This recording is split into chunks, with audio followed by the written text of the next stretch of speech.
So I wanted to talk to you guys about the most important, a very, challenging time in a person's life, love and dating. And it's a very challenging thing, in the modern age even. So, sorry, I forgot I wrote that on that slide. Love and dating, it's the most challenging time in your life. You've got all these emotions going, all this, blood pumping through your body. Don't know what to do. It's uncomfortable. You're uncomfortable. You're not familiar with how you feel, and you want to think about a good mate, and trustworthiness is one of the most common, most important things you need to think about. You guys, you got me on this one. No, I'm sure it is. Yeah, boy, if that's going to stick with me for a while. I mean, it's Professor Whitney. And this is very true. Have you ever noticed when you're with the opposite sex, if you will, and they get a little excited, a little anticipatory, whiskers seem to grow, it just gets a little bit, they start doing this, This kind of thing. So you can tell. It's unfortunately for us males, it's a dead giveaway. What we're looking for when the time is right.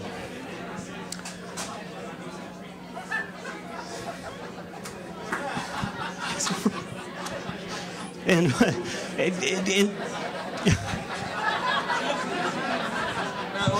go back to that for a sec here. Which one? Or Tony. I just called Craig Tony. Dear God, I'm confusing my Asian people. What I want to ask is this. The word anticipates is a little bit weird. That could either mean looks forward to, yes, or expects. And those are two different meanings, right? Rick, do you look forward to sex, or do you expect it? Yes. And how else would you go down there?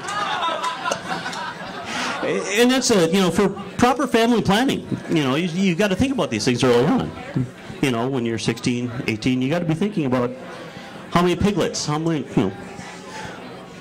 of those little piglets are going to be stepping up to the trough that you're going to have to support while you're slaving away at that day job, 9 to 5 every day, doesn't change.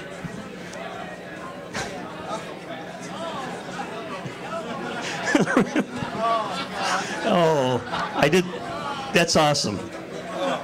So this reminds me of cutlery in a way. I have this fondness for very good cutlery. Not for this reason, of course, but interesting. It's one of the things you want to think about planning for too. When you're planning to get married, you want to have some good stuff around the house, set up your kitchen properly. You want to make sure you've got good cutlery, quality stuff.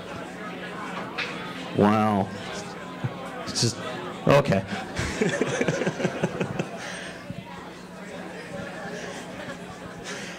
And you know what? You got me on this one too, Craig. Because,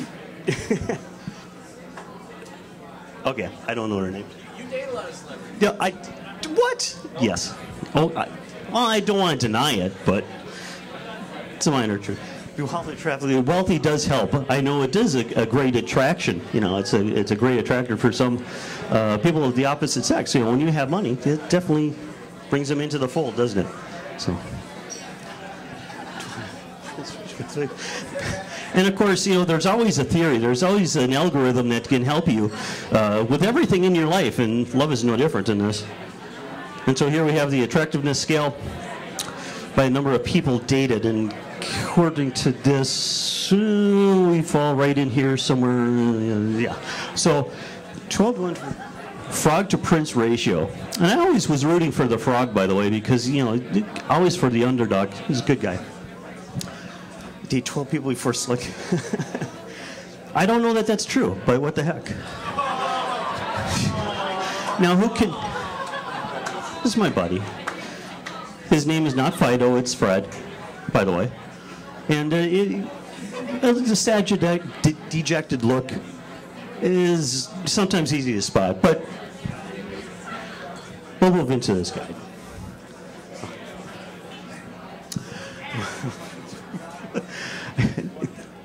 Okay. So, long-term relationships.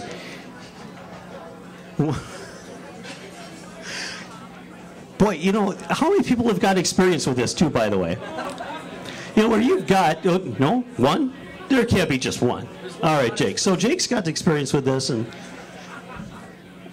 when you're in a relationship with other people, it's easy how much more you can attract the opposite sex. It just seemed to came out of the woodwork. And it gives you that uncomfortable feeling you have to deal with. How do you deal with that? Online dating. Joe. Love that. Thank you.